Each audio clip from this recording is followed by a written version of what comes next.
These corporations, these big banks, everybody that's funding this, make sure that people don't know what's going on. People didn't understand fracking for the longest time. In order to stop the fracking in the states that have stopped it, it wasn't because it was progressive. It was because people finally understood, and the people who were turning on their taps and finding water shooting out of it weren't Democrats or Republicans. They were people that couldn't even live in their houses. So this is something that's not a partisan issue, except for the fact that nobody has information. And one of the things we have to do now, just like in South Africa, is to start to withdraw our money from the big banks that are funding the pipeline. So people like me who know about the pipeline and have been opposed to the pipeline now have to put their money where their mouth is. You have to stop liking tweets and passing tweets around, and if you can't go there, at least withdraw your money. You were on the record, and I can understand why, supporting Jill Stein, the Green candidate. And there are so many people who will have the views, the world view that you have, who will say, that is an indulgence at this point. It's a battle between Clinton and Trump, and ultimately you have to make a choice between one of those two. All right, ultimately I don't have to make the choice to vote against my own best interests, because the reason we're in the situation we're in is because everyone has been voting the lesser of two evils for so long.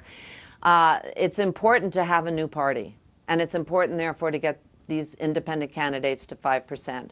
And Hillary Clinton is almost certainly going to win. She's got every neocon, she's got all the press, she's got all the networks, she's got the newspapers, everyone behind her.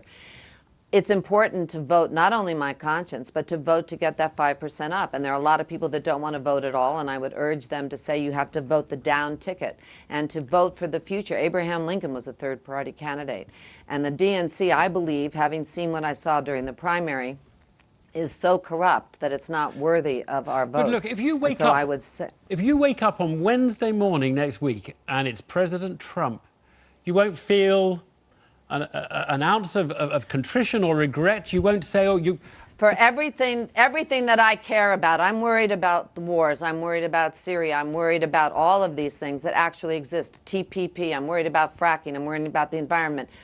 No matter who gets in, they don't address these things, right, because money has taken over our system. So for me, it doesn't matter. The fact that Bernie Sanders, the man who you supported, who you've been a big fan of, the fact that he says you've got to vote for Hillary, you've got to make that choice in this election, does that carry no weight with you?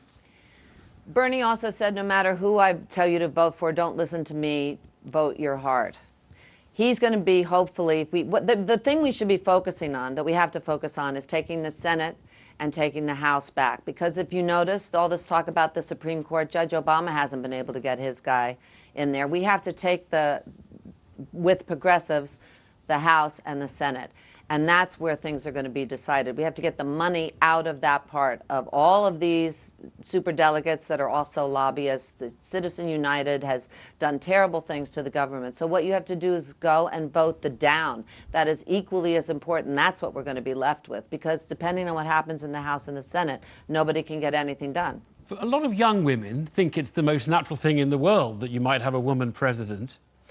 A lot of women of your generation may take the view that is actually quite a big thing for the United States to elect a woman president. Does that not sway you to say Hillary Clinton, first woman president, that would be a big moment for the US in a good way?